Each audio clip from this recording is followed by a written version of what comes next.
Grab a handful of coins and examine them, and you'll find that the more valuable amongst them have an interesting edge. The 20, the dollar, the 10, even the 5 have this sort of serration that runs all the way around them.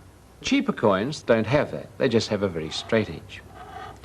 Well, that is called milling, that serration. It makes the coins look a bit like a cogwheel, and it has an important use. It's meant to stop you cutting the coins up in the wrong way. Now, don't get me wrong. It's illegal to cut a coin today in any way at all. It's actually against the law. But once that wasn't so. See, once in England, coins were rather like that.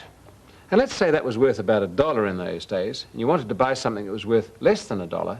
You didn't have any small change. So what you did was to take your tin snips and simply cut the coin in two.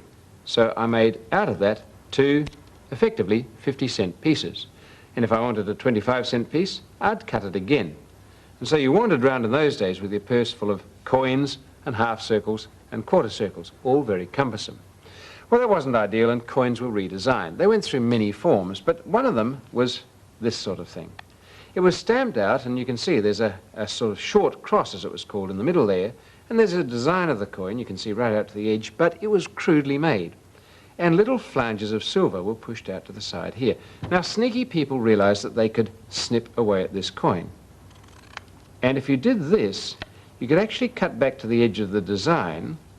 You could still use the coin for its face value, but you also had a little pile of silver clippings. There we are.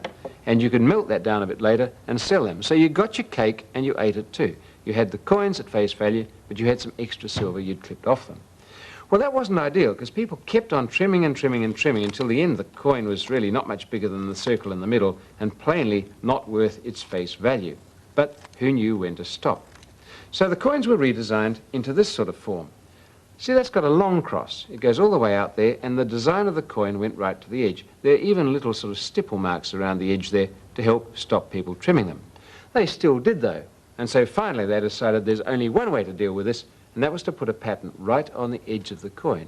It was sometimes milling, like the serrations you've seen, and sometimes letters stamped into the coin. But it meant that as soon as you trimmed the coin or clipped it, those letters or that milling went, and the coin was no longer legal tender. And that's why today your more valuable coins have milling round the edge.